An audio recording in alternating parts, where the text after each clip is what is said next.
Hello student.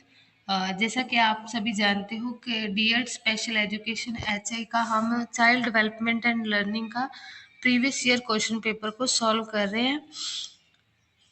Question paper है उसको मैंने इस पीडीएफ फॉर्म में जो है लिख दिया है।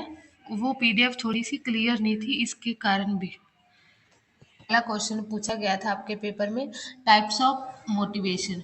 ठीक है, अब जब भी आप लिखो उसमें पहले आपको मोटिवेशन के बारे में लिखना है कि व्हाट इज द मोटिवेशन। ठीक है, जैसे कि प्रेरणा जो लोगों को कार्य करने और लक्ष्य प्राप्त करने के लिए प्रेरित करती है। प्रेरणा के मुख्य प्रकार से आमतौर पर दो जो प्राथमिक रूप में वर्गीकृत किया जाता है। पहला है हमारा आंतरिक प्रेरणा और दूसरा है हमारा बाह्य प्रेरणा। इसमें क्या होता है कि हमें कोई भी कार्य करना है तो हमें उसके लिए पहले तो उसकी आवश्यकता क्या है, जहाँ हमारी उसमें मोटिवेशन क्या, उसमें प्रेरणा, उसके लिए हमें ज़रूरत है। हम किसी भी कार्य को करने के लिए पहले हमारी जो ज़रूरत है, जहाँ हमारी आवश्यकता को ध्यान में रखा जाता है। अगर हमें किसी चीज़ की, मान लो हमें भूख नहीं लगी है, तो हम खाना जो है वो उसके लिए कोई भी प्रयास नहीं करेंगे। ठीक है, तो उसको खाने के लिए कोई प्रयास नहीं करेंगे। इसी प्रकार से जो हमारा अ, हमारी नीड है तो ही हम जो है किसी के लिए कार्य करते हैं। मैस्लो ने थ्योरी भी जो है अपनी मोटिवेशन की जो है थ्योरी भी दी है। ठीक है, तो वो भी एक बायोलॉजिकल नीड्स हमारी जो है पहले बेसिक नीड्स को पूरा करते हुए हम फिर ही जो है अपने लक्ष्य की ओर जो है वो बढ़ते हैं। तो इसी प्रकार से जो मोटिवेशन दी गई है आंतरिक प्रेरणा। आंतरिक प्रेरणा हमारी वो होती है जिसके लिए हम खुद उसमें अंतर्निहित मतलब संतुष्ट होते हैं और जिसमें हम आनंद लेते हैं। वो वाली जो गतिविधियां करते हैं उसमें हम आंतरिक प्रेरित होते हैं। जैसे कि आपको उदाहरण भी लिखना है कि कोई किताब पढ़ना क्योंकि आपको उसकी कहानी दिलचस्प लगती है। कोई भी आप बुक पढ़ते हो तो आपको वो दिलचस्पी के लिए पढ़ते हो, तो उसको हम क्या कहते हैं, हमारा इंटरनल मोटिवेशन या आंतरिक प्रेरणा। ठीक है, और उसी में अगर हम किसी संगीत सर्जन के आनंद के लिए कोई संगीत जो पढ़ते हैं वाद्य यंत्र, तो वो हमें बजाना अच्छा लगता है तो हम जो है वो करते हैं, तो वो हमारा भी इंटरनल मोटिवेशन है। उसी प्रकार से हमारी बाह्य प्रेरणा होती है जो हम बाहरी पुरस्कार प्राप्त करने या नकारात्मक परिणामों से बचने के लिए जो हमारी गतिविधियां करना शामिल है, वो हमारी प्रेरणा बाह्य प्रेरणा होती है। मतलब कोई भी चीज जो है आपको वो बाहर से आपको पुरस्कार के लिए आपको जो आप एग्जाम पास करोगे, मतलब आपका ये है कि आप एग्जाम पास करने हैं तो हमें जो है वो अच्छे मार्क्स लाने, पेरेंट्स ने आपको बोला हुआ है कि आपने पास होना है, अच्छे मार्क्स लाने हैं, तो अगर आप उस प्रकार से मोटिवेटेड होते हो जहाँ आपने फर्स्ट डिवीजन लेनी है, अगर तो आप उसको खुद से चाहते हो कि हाँ मैं इसको पास करना है, अच्छे मार्क्स लाने हैं, अगर आप इंटरनल प्रेरित हो तो वो आपका आंतरिक आएगा। अगर आपने किसी ने बोला हुआ कि पेरेंट्स ने बोला कि नहीं है तुझे पास होना है, ठीक है, अच्छे मार्क्स लाने हैं, तो वो आपका बाह्य प्रेरणा हो जाएगा। ठीक है, इस प्रकार से आपने ये क्वेश्चन लिखना है, लिख सकते हो। ठीक है, नेक्स्ट हमारा था वाइगॉस्की थ्योरी। जो वाइगॉस्की की सोशल लर्निंग थ्योरी है, इन्होंने सोशल लर्निंग थ्योरी दिया है, बट इनकी जो कॉन्सेप्ट जो इन्होंने बच्चों की कॉग्निशन डेवलपमेंट का ही सिद्धांत जो है इन्होंने दिया है, इसको कॉग्निटिव डेवलपमेंट थ्योरी भी बोलते हैं। बट इन्होंने बोला है कि बच्चा जो है वो सोशल लर्निंग मतलब समाज के साथ, ये देखो, सामाजिक संपर्क के साथ रहकर जो है वो अच्छे से सीखता है। और वहाँ ही जो हमारे जो प्याजे साइकोलॉजिस्ट है वो बोलते हैं कि बच्चा जो है लर्निंग बाय डूइंग, उन्होंने बच्चे को लिटिल साइंटिस्ट मतलब नन्हा वैज्ञानिक बोला है। और बच्चा जो है वो खुद अपने एक्सपीरियंसेस के साथ मैच्योर होते सीख जाता है। और इन्होंने जो 4 स्टेजेस दी है उनको भी आप याद रखना, जैसे कि एसएमएस सेंसरी मोटर स्टेज, बच्चा जो है सेंसरी मोटर सेंसेस की मदद से सीखता है। नेक्स्ट है हमारा प्री ऑपरेशनल स्टेज, फिर है हमारा कॉन्क्रीट ऑपरेशनल स्टेज, और उसी से नेक्स्ट है इसमें बच्चा कॉन्क्रीट चीज़ें जो है उनके जो पास में चीज़ें होती हैं जो उनको दिखाई देती है उसके प्रति ही वो लॉजिकल लगाव होता है। इसमें बच्चा जो है वो अपने आसपास के वो लॉजिकल आने से पहले जो स्टेज होती है वो प्री ऑपरेशनल स्टेज मानी जाती है। ठीक है, इसी प्रकार से प्याजे की थ्योरी को भी आप साथ में एनालिसिस करते हुए चलोगे। और इसमें जो वाइगॉस की थ्योरी उसने जेडपीडी का भी दिया है कि बच्चा जो है जब बच्चा दूसरे की मदद लेकर जो कार्य करता है, किसी के मार्गदर्शन से जो उसका लेवल इतना है बच्चे का, तो उसको थोड़ी सी सपोर्ट देने के बाद जो बच्चा इस लेवल तक पहुंच जाता है तो वो उसका जो होता है जेड पी डी कहलाता है, zone of proximal development. Development कहलाता है। नेक्स्ट हमारा क्या है, स्टेप फोल्डिंग। स्टेप फोल्डिंग क्या है, इसमें मैंने एग्जांपल भी दी है आपको, उदाहरण ZPD की। एक छात्र शिक्षक की सहायता से गिणित की समस्या हल कर सकता है, लेकिन अकेले नहीं। कि कोई बच्चा होता है कि वो गिणित की जो समस्याएं हैं, कभी बार हो सकता है वो हल नहीं कर पाता, किसी में उसको प्रॉब्लम आ गई, तो वहाँ जो टीचर जो है वो उसकी सहायता करते हैं, उस प्रॉब्लम का हल कर पाता है। तो नेक्स्ट हमारा इसको स्टेप फोल्डिंग, और इसको कभी बार पार्ट भी लिखा आता है हिंदी में, तो आप इसको समझ जाइए कि पार्ट का मतलब क्या है, स्टेप फोल्डिंग। तो आप इंग्लिश में साथ में पढ़ लेना ताकि आपको क्लियर हो जाए।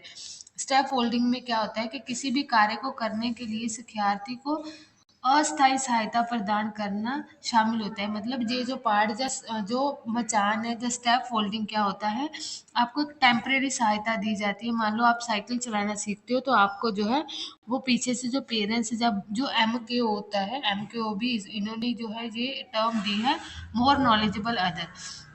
वो जो मोर नॉलेजेबल अदर है, आपको एक पीछे से हैंडल पकड़कर आपको जो है साइकिल चलना सिखाता है। तो उस प्रकार से जब आप सीख जाते हो, तो वो जो आपको सहायता वो छोड़ दी जाती है, कम कर दी जाती है धीरे धीरे उस चीज़ को, तो आपको इंडिपेंडेंट बनाया जाता है। तो वो होता है हमारा स्टेप होल्डिंग, जो हमारी हेल्प की जाती है टेम्परेरी रूप से। तो इस प्रकार से जो जो कॉन्सेप्ट जो है हमारे वाइगोस्की ने दिए गए हैं, तो वो आप उसमें एग्जाम्पल के साथ लिखोगे तो आपको जो है मार्क्स है वो अच्छे आएंगे। इन्होंने सोशल इंटरेक्शन के ऊपर भी ज़्यादा फोकस किया था। ठीक है, नेक्स्ट हमारा है फैक्टर दैट अफेक्ट अटेंशन। के जो अटेंशन को कौन से अफेक्ट जो करते हैं फैक्टर, तो इसमें है ध्यान, संज्ञानात्मक संसाधनों को विशिष्ट जानकारी पर केंद्रित करने के लिए अन्य को अनदेखा करने की प्रतिक्रिया, और विभिन्न कारकों को प्रभावित करती है। जैसे हमारा पर्यावरण है, वो भी हमारी अटेंशन को प्रभावित करता है कि हमारे आसपास का पर्यावरण, जो वातावरण है वो किस प्रकार से है। फिर बुद्धिमत्ता, इंटेलिजेंसी हमारे किस प्रकार से, वो भी हमारी अटेंशन को प्रभावित करती है।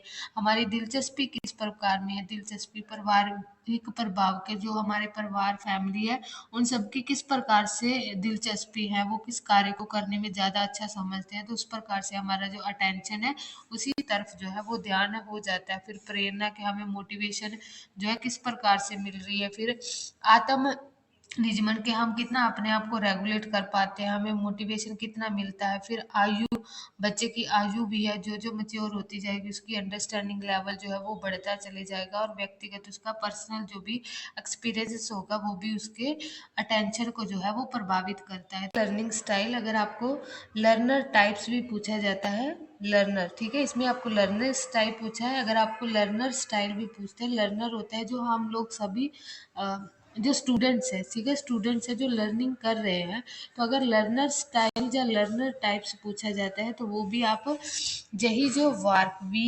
VARK, वार्क जो है वो याद रखोगे। ये दोनों का अगर क्वेश्चन में से आपको लर्नर टाइप्स आता है या लर्निंग स्टाइल आता है, दोनों का आंसर जो है आपका सेम होता है, वार्क। ठीक है, इसको विजुअल, ऑडिटरी, रीडिंग और राइटिंग, एंड के से काइनेस्थेटिक।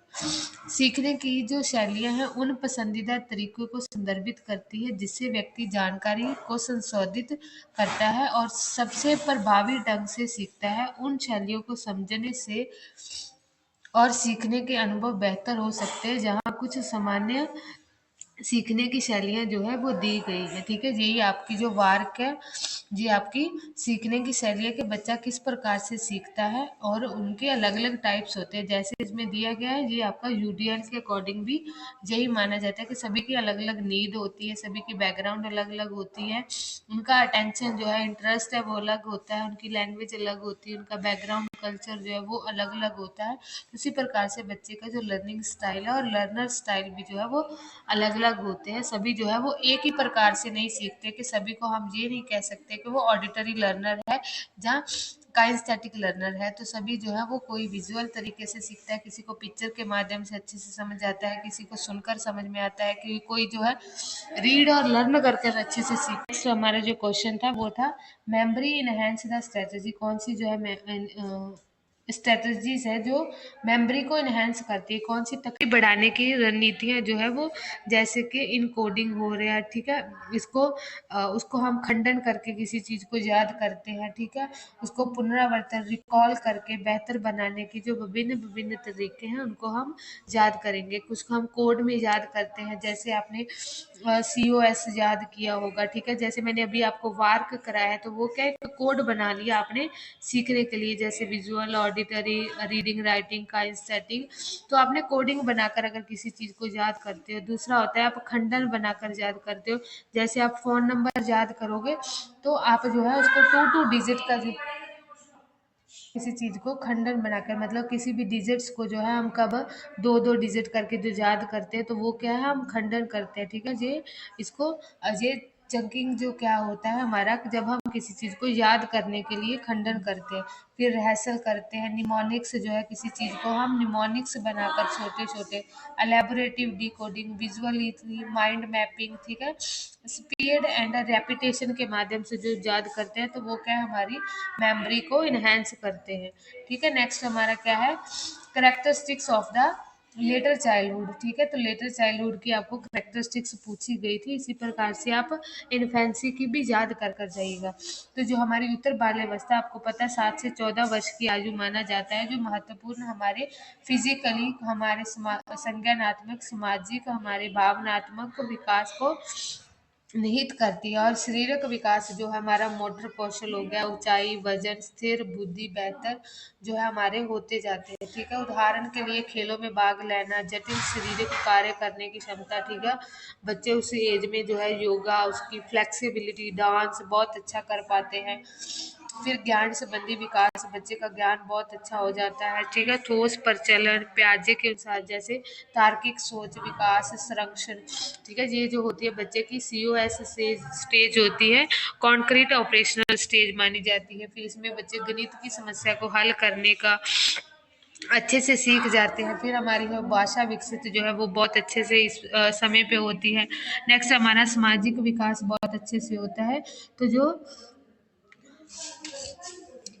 है, ये सभी जो है इसकी चाइल्डहुड की स्टेजेस है।